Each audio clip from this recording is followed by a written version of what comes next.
What do you think's happening in Australia that makes it seem like the sharks are more aggressive there? There's not a lack of shark content coming out this summer. There is, Netflix is getting in the game, right? Yes, Netflix has got an Ocean Ramsey thing coming up soon. There's a popular vacation spot off of South Carolina called Hilton Head. A lot of people go there.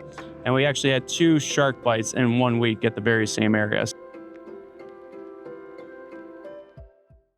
We are in Ventura, California today. I've got another episode this week in the field with Dr. Phil Stearns. You guys may know him. He's been a trusted consultant on this channel. How you doing, Phil? I'm doing well. It's great to be with you. Great to be on the field. Can't beat a day at the beach looking for sharks. Stick around. Got a lot of cool things coming your way.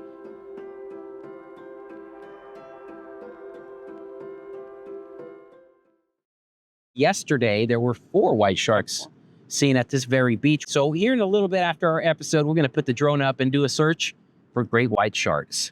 But in the meantime, what's going on in shark world? Yeah, it's, we're entering peak summer season. So, of course, the one thing that captures a lot of headlines is sadly, we do have, sadly, I guess you could say we have shark incidents happening where some swimmers are starting to encounter sharks and some bites are occurring. And what is interesting is there's a popular vacation spot off of South Carolina called Hilton Head. A lot of people go there. And we actually had 2 shark bites in 1 week at the very same area. So that's caught the attention of both the public and the shark community as well. So one thing to always be on the horizon, once more people enter the water, there's more bodies in the water, sharks are in the water, incidents do tend to go up in North America for summer season. So that's that's the one that's capturing a lot of headlines for the public and so forth. But the research world is very active right now as well. So Hilton Head, that's South Carolina. I've never actually searched for sharks there. Is that somewhere I should probably go? I would recommend it, yes. A lot of sharks do come through there, a lot of different species, including our friend, the great white shark. So I do recommend going over there. A lot of shark activity in that spot of the world. Now, these incidents in South Carolina, do we know if they're great whites or what kind of sharks? As far as I know, actually, I'll pull up in the article right now. I don't think we have any confirmed species right now. Just know that it seems, yes, there have been large numbers of small fish in the area, and then the swimmers are in the same area as these small fish, and then the bites are occurring. So my intuition or just thinking is these might be black-tip sharks, because black-tip sharks do like to chase a lot of schooling fish along the coastline. We see this a lot in Florida as well. So you go a little further up towards South Carolina, it does seem to, 1 and 1 goes together, give you 2. It could be a bull shark in the area as well. They do tend to, interact with some swimmers as well. So I'm thinking black-tip sharks, but unconfirmed right now. We don't know. It could be great whites. Don't know. Middle of summer is shark season here in the United States. With more swimmers in the water and with more activity going on near these areas where sharks are known to feed, there's going to be incidents, right? A rise in incidents. There's been quite a few incidents in Australia this year, right? Now, Australia's going into their winter. Yes. The incidents we heard about in Australia were from January to basically March, which is their summer for the most part, right? Exactly. Yeah, so it flips. The switch gets flipped. So during our summertime, we get a lot of incidents here in North America. But then during the winter time, we hear a lot about the reports coming from Australia. So yes, Australia has had a lot of incidents right now. And actually, that is one thing that is becoming a very hot topic over there. That's a good way to branch off is over in Queensland, there's a lot of debate on how to deal with the alarming number of shark incidents. So there's great debate between the public and the scientists about, are they going to start using drum lines again, using nets? Because Queensland led the charge with trying to use drones actually to spot sharks in the area and then alert swimmers to get them out of the water. So that's actually a great debate right now, and they'll be talking about that in their off season of how to address the shark situation going forward.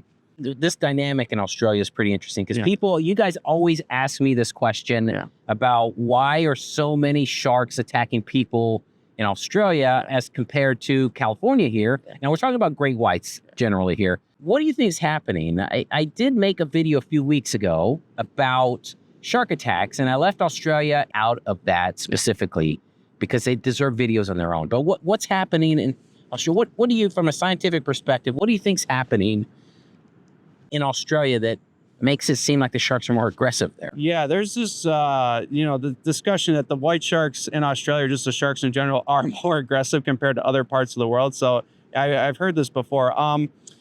few things that come to my mind is, one, the terrain around Australia does seem to be a little bit different. Once you go off the beaches in Australia, yes, it's shallow, but then you start to have drop off. So you get a lot deeper very quickly off the coast of Australia. So the difference in behavior between a shallow water shark and ones that are coming from deeper waters, they might be spotting surface objects such as swimmers or those on their surfboards, and they might be seeing a possible shadow that could be triggering a behavior or a predatory response or investigation, and they're just trying to see what is at the surface. So I think it could be a difference with the terrain. Also, I do know that the whales move through there quite often. A lot of the white sharks do follow the whales because they know some of these whales are going to get sick and die, and that's a perfect scavenging moment. So if there is a sick or dying whale in the area and a white shark has recently scavenged on that whale and you're swimming in that same area, you're putting yourself in a very dangerous situation, I'd argue. So I think it's a combination of the terrain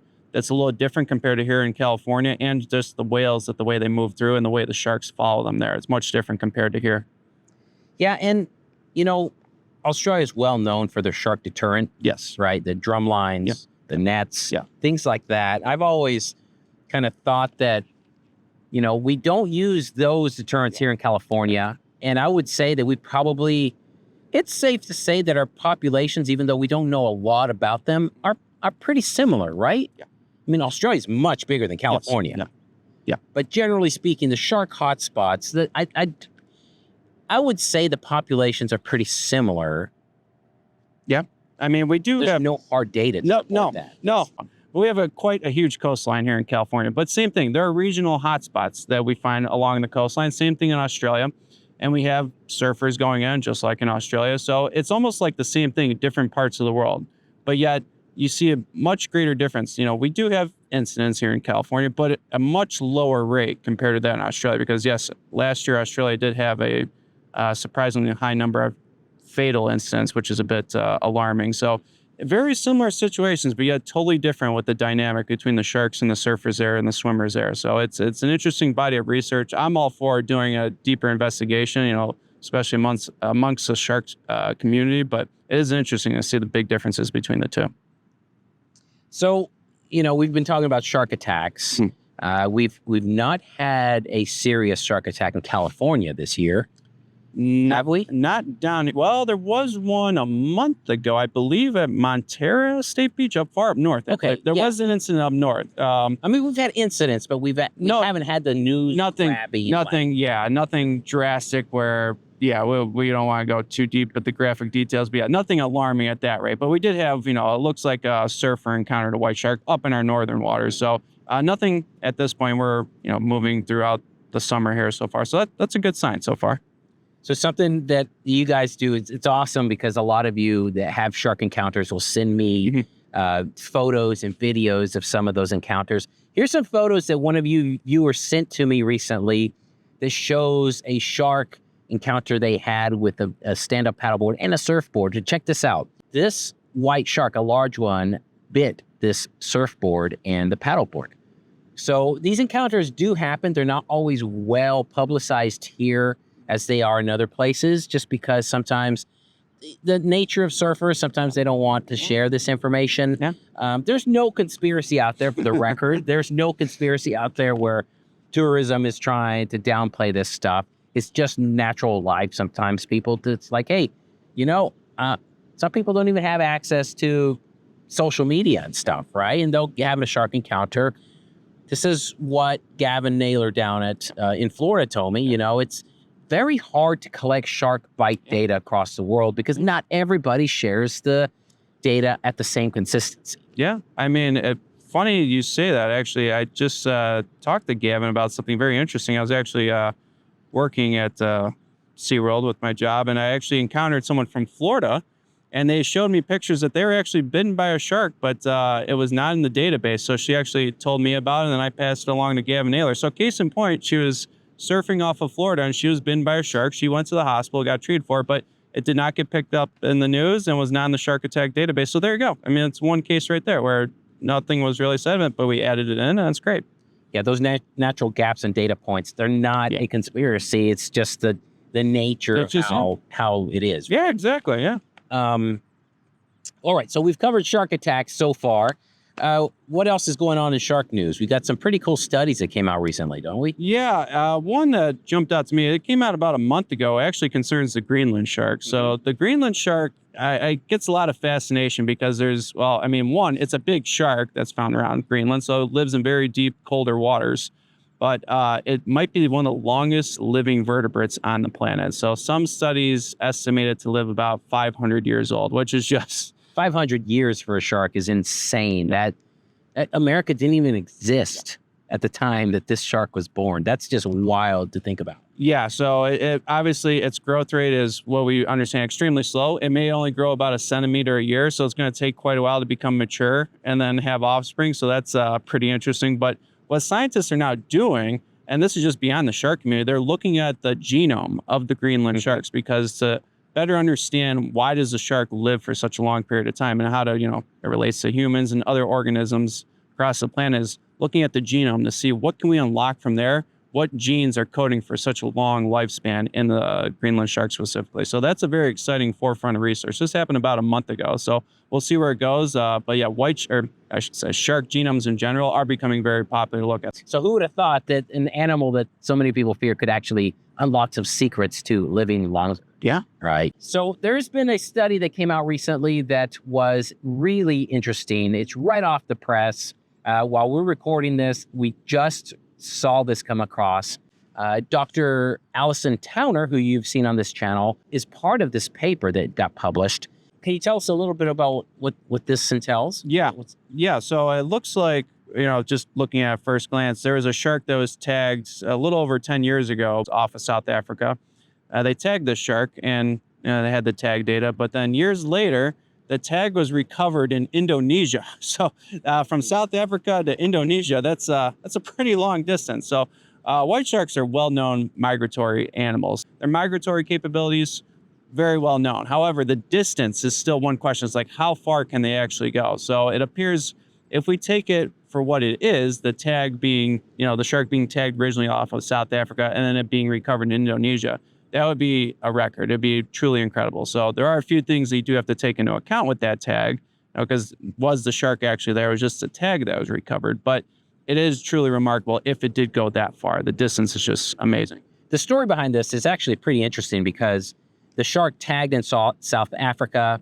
The tag was recovered in Indonesia. So, you could ask, was the shark confirmed to be in Indonesia or was it just a tag? Yep.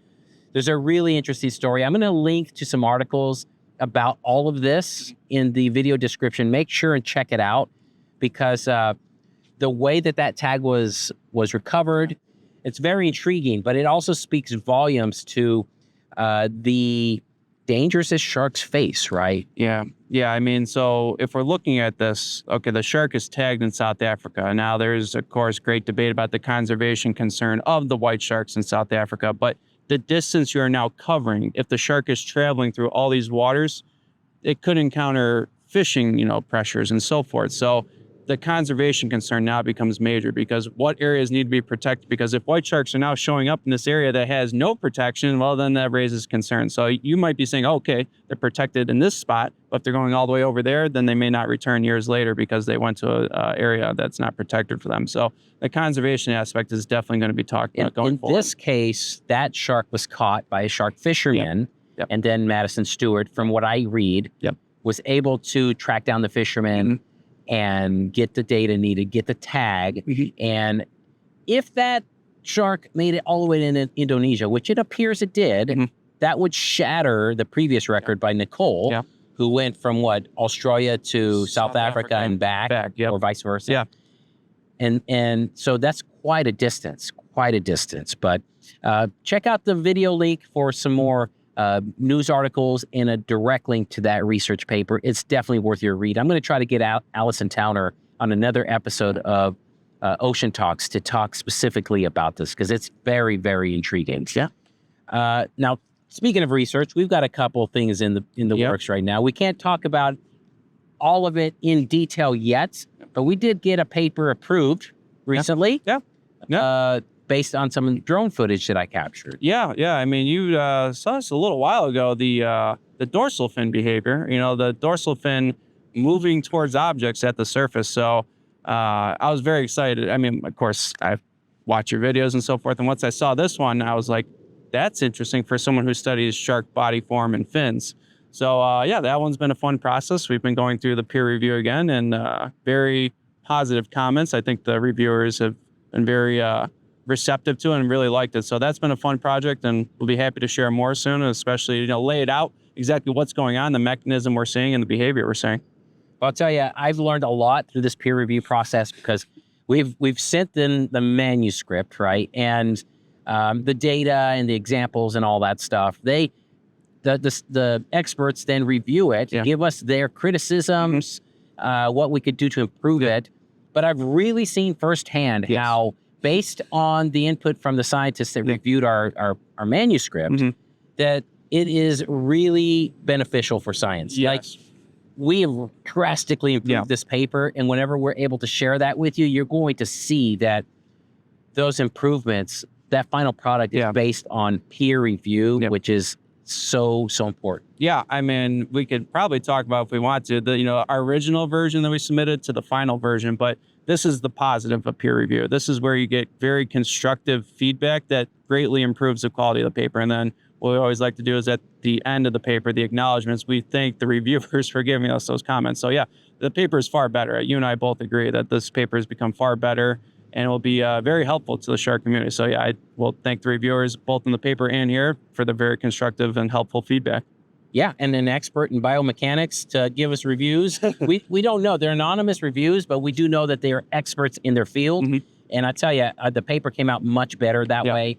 You're going to see it soon. That's one of the papers we're working on. Another thing we're working on, and this one we cannot really go into details about it, but you will definitely hear about it when it's released.